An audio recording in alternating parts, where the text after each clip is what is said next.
Selamat pagi Bu Guru dan teman-teman. Perkenalkan, nama saya Claudia Rizky Pratiwi. Saya biasa dipanggil Audi, saya dari kelas 10A. Jadi pada pagi hari ini saya akan menjelaskan materi tentang bioteknologi. Jadi langsung saja kita masuk ke penjelasannya. Yang pertama, pengertian dan prinsip dasar bioteknologi.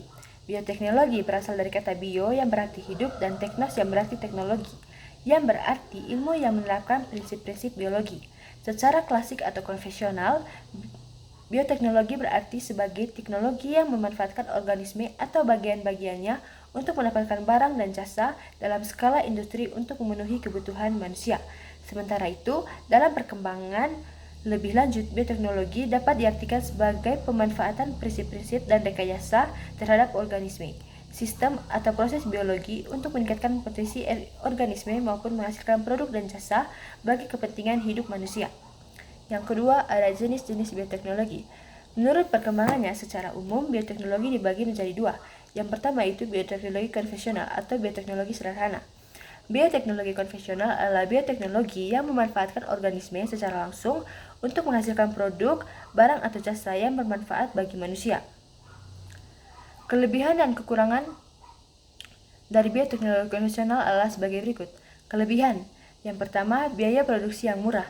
Yang kedua, teknologi menggunakan peralatan sederhana. Yang ketiga, menggunakan jangka panjang sudah diketahui. Kelemahannya, yang pertama itu perbaikan genetik tidak terarah. Yang kedua, memerlukan waktu relatif lama. Yang ketiga, belum ada pengkajian prinsip-prinsip ilmiah. Yang keempat, hasil tidak dapat diperkirakan sebelumnya. Yang kelima, tidak dapat mengatasi ketidaksesuaian genetik. Yang keenam, reproduksi dalam skala kecil. Yang ketujuh, proses relatif belum steril. Yang terakhir, kualitas hasil belum terjamin. Nah, bioteknologi konvensional dimanfaatkan dalam beberapa bidang. Yang pertama itu di bidang makanan. Dalam bidang makanan, proses yang dibantu mikroorganisme misalnya dengan fermentasi. Hasilnya antara lain itu ada yogurt, keju, roti, kecap, tempe, dan cuka. Yang kedua di bidang pertanian. Di bidang pertanian, bioteknologi memberi andil dalam usaha pemenuhan kebutuhan makanan. Bioteknologi konvensional dalam bidang pertanian diantaranya adalah yang pertama, kultur jaringan. Kultur jaringan berarti membudidayakan suatu jaringan makhluk hidup menjadi individu baru yang mempunyai sifat sama seperti induknya. Yang kedua, pembastaran. Pembastaran atau persilangan merupakan perkawinan antara dua individu tanaman yang sejenis tetapi berbeda varietas. Yang ketiga, hidroponik. Hidroponik adalah teknik bercocok tanam tanpa menggunakan tanah sebagai media tanamnya. Yang ketiga, di bidang industri.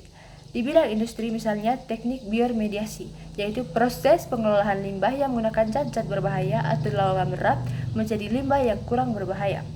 Yang keempat, bidang pengobatan. Di bidang pengobatan misalnya antibiotik pensilin yang digunakan untuk pengobatan. Yang kelima, di bidang peternakan. Di bidang peternakan misalnya ada pada domba ankon yang merupakan domba berkaki pendek dan bengkok sebagai hasil mutasi alami dan sapi Jersey yang diseleksi oleh manusia agar menghasilkan susu dengan kandungan krim lebih banyak. Yang kedua ada bioteknologi modern. Nah, adapun kelebihan dan kekurangannya. Yang pertama, kelebihannya ada hasil dapat diperhitungkan. Yang kedua, dapat mengatasi kendala ketidaksesuaian genetik. Yang ketiga, perbaikan genetik dapat dilakukan secara terarah. Yang keempat, menghasilkan individu yang memiliki sifat baru atau tidak sama dengan sifat alaminya. Yang kedua, kelemahannya. Yang pertama itu biaya produksi relatif mahal. Yang kedua, menjadikan jenis tanaman monokultur. Yang ketiga, menyebabkan degradasi gen jenis lokal. Yang keempat, memerlukan teknologi yang canggih. Yang terakhir, penggunaan jangka panjang sebelum diketahui. Jadi, bioteknologi modern mempunyai peran penting dalam bidang kedokteran sehingga semakin menonjol setelah adanya penelitian dan penerapan ilmiah. Ilmu-ilmu pendukung dalam bioteknologi diantaranya adalah mikrobiologi, biokimia, genetika, biologi sel, teknik kimia, dan enzimologi. Bioteknologi modern sangat erat dengan rekayasa genetika karena manipulasi yang dilakukan bukan hanya pada kondisi lingkungan dan media tumbuh, melainkan juga dilakukan pada susunan gen dalam kromosom makhluk hidup. Kultur jaringan dan cloning dikatakan sebagai bioteknologi modern karena alat yang digunakan dalam prosesnya merupakan peralatan yang canggih. Rekayasa genetik bertujuan untuk menghasilkan organisme transgenik, yakni organisme susunan gen dalam kromosomnya telah diubah sehingga mempunyai sifat yang menguntungkan sesuai dengan yang dikehendaki. Bioteknologi modern dalam produksi pangan dilakukan dengan menerapkan teknik rekayasa genetik. Rekayasa genetik adalah kegiatan manipulasi gen untuk mendapatkan produk baru dengan cara membuat DNA baru. Manipulasi materi genetik dilakukan dengan cara menambahkan atau menghilangkan gen tertentu. Salah satu produk hasil rekayasa genetik adalah dengan membuat organisme transgenik. Jadi, yang pertama itu ada tanaman transgenik. Tanaman transgenik adalah tanaman yang telah mengalami perubahan susunan informasi genetik dalam tubuhnya. Tanaman ini merupakan suatu alternatif agar tanaman tahan terhadap hama sehingga hasil panen dapat melimpah. Bahkan tanaman ini juga dapat direkayasa agar mampu membunuh hama yang menyerang tumbuhan tersebut. Untuk membuat suatu tanaman transgenik dilakukan beberapa tahapan. Yang pertama itu dilakukan identifikasi atau pencarian gen yang akan menghasilkan sifat tertentu atau sifat yang diinginkan. Yang kedua, gen yang diinginkan dapat diambil dari tanaman lain, hewan, cendawan, atau bakteri.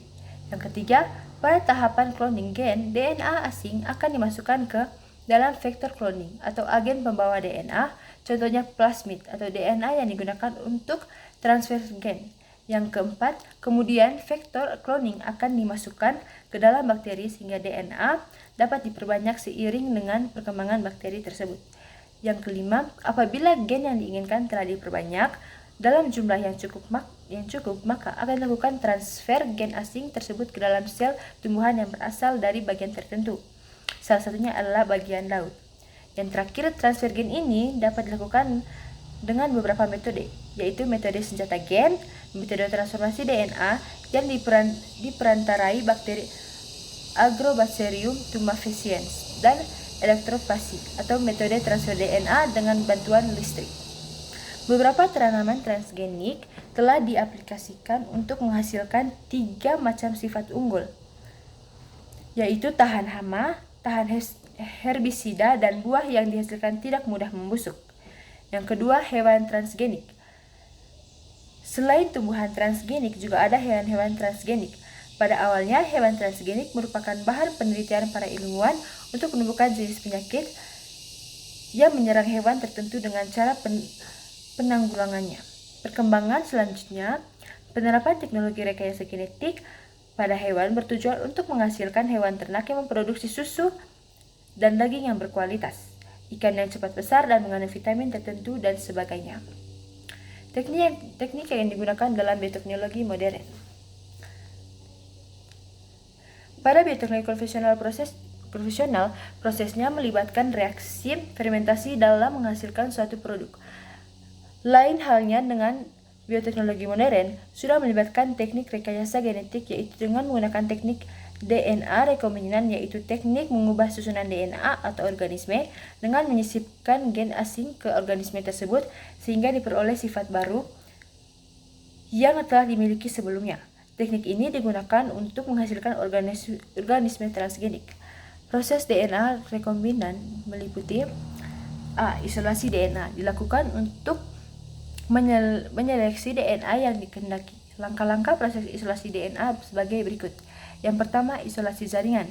Mengisolasi jaringan yang akan digunakan. Yang kedua, pelisisan dinding sel dan membran sel.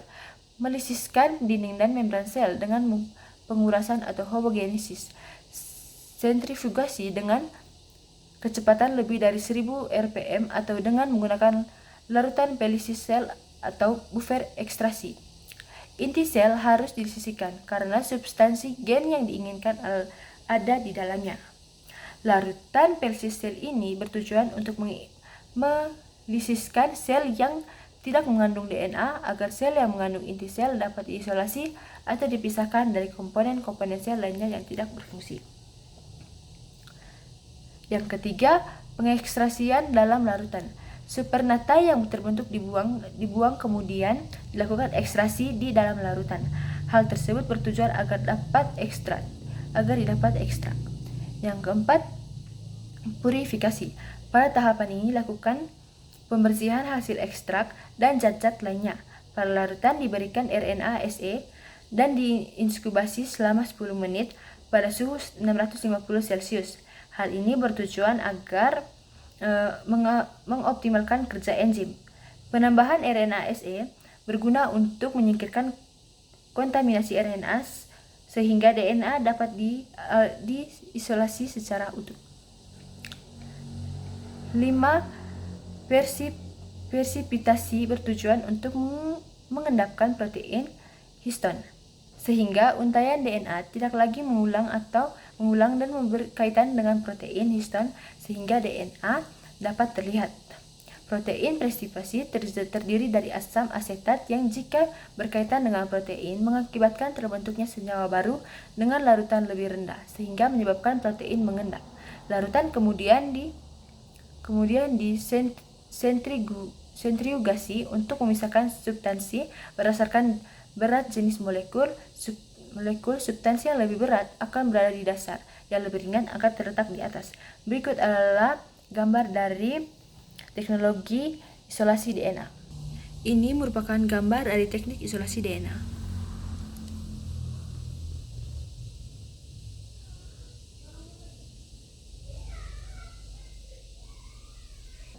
Yang ke B,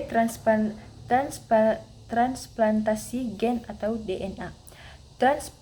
Transplantasi gen dilakukan dengan cara menyambung gen yang telah diisolasi ke dalam DNA plasmid vektor menggunakan enzim ligase. Enzim ligase mampu menyambungkan ujung-ujung nukleotida dan hasil penyambungan ini disebut DNA rekombinan yang mengandung DNA asli vektor dan DNA asing yang diinginkan. Berikut ini ada gambar tentang proses transplantasi gen. Ini merupakan gambar proses transplantasi gen.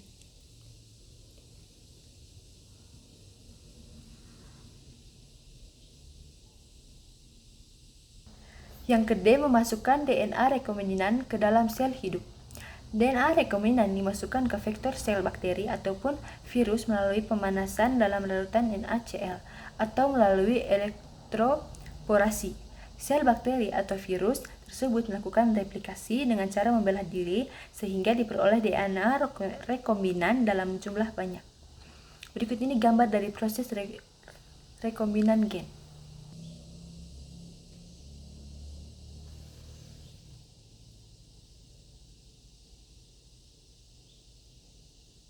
Ya, selain teknik rekayasa genetika yang digunakan dalam bioteknologi modern, ada juga teknik-teknik lain yang dapat menghasilkan produk unggul, yaitu A. Kultur jaringan.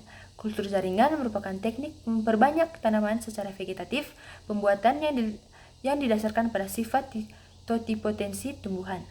Prinsip kultur jaringan adalah menumbuhkan jaringan maupun sel tumbuhan dalam suatu media buatan secara aseptik. Secara teori, dikatakan bahwa setiap sel tumbuhan mempunyai kemampuan untuk tumbuh menjadi individu baru apabila ditempatkan pada lingkungan yang sesuai. Aspek biologi yang penting pada tanaman adalah kultur jaringan tumbuhan. Kultur jaringan tumbuhan merupakan dengan kultur salah satu teknik cloning tumbuhan. Suatu klon tumbuhan jaringan dan merupakan populasi tumbuhan yang diproduksi secara aksesual dari satu nenek moyang. Rekayasa genetika kultur jaringan tumbuhan atau mikropropagasi adalah bentuk memperbanyak propagasi tumbuhan secara vegetatif dengan memanipulasi jaringan somatik atau jaringan tubuh tumbuhan di dalam kultur aseptik atau bebas kuman dengan lingkungan terkontrol. Potongan jaringan tumbuhan yang terdiri atas jumlah kecil sel-sel pada medium kultur yang sesuai dan dibiarkan tumbuh menjadi massa sel yang belum terdiferensi disebut sebagai kalus. Nah, media kultur membutuhkan gula, garam, garam anorganik, nitrogen organik, dan unsur-unsur mikro. Di dalam medium ditambahkan juga hormon pertumbuhan untuk tumbuh, yaitu auksin dan sitokinin. Komposisi yang tepat dari medium kultur tergantung pada spesies tumbuhan yang ada di klon. Rangkaian tahapan kultur jaringan sebagai berikut. Yang pertama itu sterilisasi eksplan dengan cara merendam eksplan dalam bahan kimia atau steril selama beberapa menit lalu dicuci dengan air steril. Yang kedua, penanaman eksplan pada media kultur pada medium agar yang telah dibuat. Melekatkan botol yang berisi eksplan dalam ruangan yang suhu dan penyiraman terkontrol sehingga terbentuk kaldus. Yang keempat, subkultur dilakukan beberapa kali sampai kaldus tumbuh menjadi plantlet. Yang kelima, plantlet dikeluarkan dari botol dan akarnya dibersihkan dengan air bersih. Kemudian plantlet ditanamkan ke dalam pot-pot kecil dan diletakkan di tempat yang tidak tertera saat sudah kembali unta bawah. Yang terakhir, apabila plantlet sudah tumbuh kuat, tanaman biasanya dipindahkan ke media tanaman atau lahan pertanian yang terkena sinar matahari. Adapun keunggulan dari teknik kultur jaringan sebagai berikut. Yang pertama itu tidak memerlukan lahan luas untuk memproduksi banyak bibit tanaman. Yang kedua, menghasilkan bibit tanaman yang sifatnya identik dengan sifat induknya. Yang ketiga, menghasilkan bibit tanaman dalam jumlah banyak dalam waktu singkat. Berikut adalah gambar contoh proses kultur jaringan.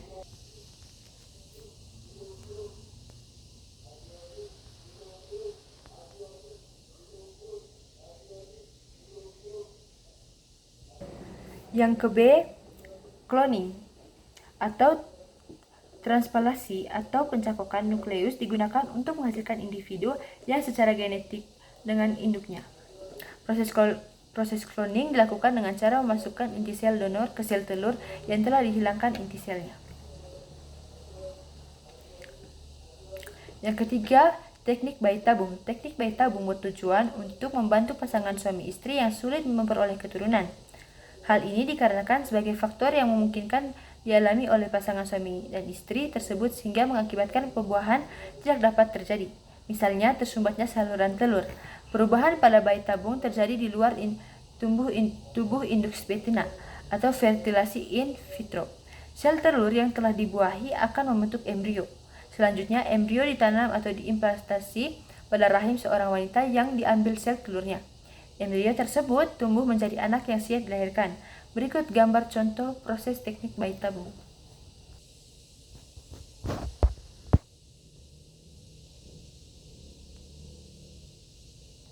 Yang ke-D, fusi protoplasma. Fusi protoplasma disebut juga teknologi hibridoma, yaitu teknik penggabungan dua sel yang berasal dari jaringan berbeda sehingga menghasilkan sel hibrid yang memiliki sifat kedua sel tersebut. Penggabungan sel tersebut terjadi dalam satu medan listrik. Teknik ini digunakan untuk menghasilkan organisme transgenik. Teknik fusi protoplasma sebagai berikut. Yang pertama, menyiapkan protoplasma dari tumbuhan. Yang kedua, menghilangkan dinding sel tumbuhan dan mengisolasi protoplasmanya. Yang ketiga, menguji viabilitas atau aktivitas hidup protoplasma yang diperoleh. Yang keempat, melakukan fusi protoplasma dalam satu medan listrik. Yang kelima, menyeleksi hasil fusi protoplasma. Yang keenam, membiarkan hasil fusi protoplasma yang dikehendaki. Fusi protoplasma pada sel hewan atau manusia dimanfaatkan untuk menghasilkan hibridoma atau sel hibrid. Misalnya, hasil fusi antara sel pembentukan antibodi atau sel limfosit B dengan sel meloma atau sel kanker. Mikroorganisme sebagai pembasmi hama tanaman. Banyak bakteri yang hidup sebagai parasit pada jenis organisme saja dan tidak mengganggu atau merugikan organisme jenis lainnya. Sifat mikroorganisme semacam ini dapat dimanfaatkan dalam bioteknologi pembasmian hama atau dikenal dengan biological control. Contohnya adalah bakteri hasil rekayasa yang disebut bakteri minimes, merupakan keturunan dari Pseudomonas. Bakteri ini dapat melawan pembentukan es selama musim dingin. Contoh lain adalah penggunaan bakteri Bacillus thuringiensis yang patogen terhadap ulat hama tanaman. Cara lain mengatasi hama tanaman adalah dengan penghambatan perkembangbiakan hewan hama. Caranya adalah menyemprotkan feromon insekta pada lahan pertanian. Feromon adalah substansi yang dikeluarkan hewan dan menyebabkan kematian. Yang ke F, peran mikroorganisme dalam mengatasi pencemaran. Salah satu dampak dari peledakan jumlah penduduk dan perkembangan teknologi adalah pencemaran terhadap lingkungan. Sebenarnya, pada batas-batas tertentu lingkungan sekitar, kita masih mampu membersihkan dirinya dari segala macam zat pencemar. Namun, kalau jumlahnya sudah melebihi kemampuan lingkungan, maka untuk mengatasinya memerlukan keterlibatan manusia. Yang ke G, mikroorganisme sebagai pemisah logam dari bijinya. Selama ribuan tahun, penyulingan minyak atau mineral dan memisahkan tembaga dari biji yang berkualitas rendah dengan proses leaching atau melulukan. Pada tahun 1957, berhasil dikembangkan teknik pemisahan tembaga dari bijinya dengan menggunakan jenis jasa bakteri. Bakteri yang dapat memisahkan tembaga dari bijinya adalah Thiobacillus rhodesiana yang berasal dari hasil oksida senyawa anorganik, khususnya senyawa besi dan belerang. Bakteri ini termasuk jenis bakteri Chemolopitro atau bakteri pemakan batuan. Bakteri Chemolitop tumbuh subur pada lingkungan yang miskin senyawa organik karena mampu mengekstrak karbon langsung dari CO2 di atmosfer. H. Rekayasa genetika. Keberhasilan Watson dan Crick menemukan model DNA dan pemecahan masalah sandi genetik oleh Nibling dan Mather membuka jalan bagi penelitian selanjutnya di bidang rekayasa genetik. Sandi-sandi genetik pada gen DNA ini digunakan untuk penentuan urutan asam-asam amino, pembentukan protein atau enzim. Pengetahuan ini memungkinkan manipulasi sifat makhluk hidup atau manipulasi genetik untuk menghasilkan makhluk hidup dengan sifat yang diinginkan. Manipulasi atau perkaitan materi genetik dengan menggabungkan dua DNA dari sumber yang berbeda akan menghasilkan DNA rekombinan. Yang ke I, teknologi plasmid. Molekul DNA berbentuk sikuler yang terdapat pada sel bakteri atau ragi disebut plasmid. Plasmid merupakan molekul DNA non-kromosom yang dapat berpindah dari bakteri satu ke bakteri yang lain dan mempunyai sifat pada keturunan bakteri sama dengan induknya. Selain itu, plasmid juga dapat memperbanyak diri melalui proses replikasi sehingga dapat terjadi pengklonan DNA yang menghasilkan plasmid dalam jumlah banyak. Karena sifat-sifat plasmid yang menguntungkan, maka plasmid digunakan sebagai vektor atau pembawa gen untuk memasukkan gen ke dalam sel target. Contoh aplikasi penggunaan teknologi plasmid yang telah dikembangkan manusia adalah produksi insulin secara besar-besaran. Insulin dibuat di dalam tubuh manusia dengan dikontrol oleh gen insulin. Insulin ini kemudian diambil dari pulau Langerhans tubuh manusia, lalu disambungkan ke dalam plasmid bakteri. Untuk menggabungkan gen insulin dengan plasmid diperlukan rekombinan genetik. Dalam rekombinan DNA dilakukan pemotongan dan penyambungan DNA. Yang ke C, transplantasi inti atau nukleus. Transplantasi inti atau nukleus ialah pemindahan inti sel satu ke sel yang lain, sehingga diperoleh individu baru yang mempunyai sifat sesuai dengan sel inti yang diterima. Yang terakhir itu adalah rangkuman. Jadi, bioteknologi itu berasal dari istilah Latin yaitu bio yang berarti hidup dan teknos yang berarti teknologi atau penerapan, dan logos berarti ilmu. Artinya ilmu yang mempelajari penerapan prinsip-prinsip biologi. Bioteknologi sebagai perpaduan dari ilmu pengetahuan alam dan ilmu rekayasa yang bertujuan untuk meningkatkan aplikasi organisme hidup, sel, bagian dari organisme hidup, dan atau analog molekuler untuk menghasilkan barang dan jasa. 3. Terdapat 4 prinsip dasar bioteknologi, yaitu penggunaan agen biologi, menggunakan metode tertentu. Bioteknologi merupakan upaya-upaya yang dapat dilakukan oleh manusia untuk memperoleh produk-produk yang dapat bermanfaat dalam kehidupan. Ilmu-ilmu pendukung dalam bioteknologi diantaranya adalah mikrobiologi, biokimia, genetika, biologi sel, teknik kimia, dan enzimologi. Saat ini aplikasi bioteknologi tidak hanya pada mikroorganisme saja, namun pada tumbuhan dan hewan. Jadi, itu saja yang dapat saya jelaskan. Jika ada kesalahan, mohon dimaafkan. Sekian dan terima kasih.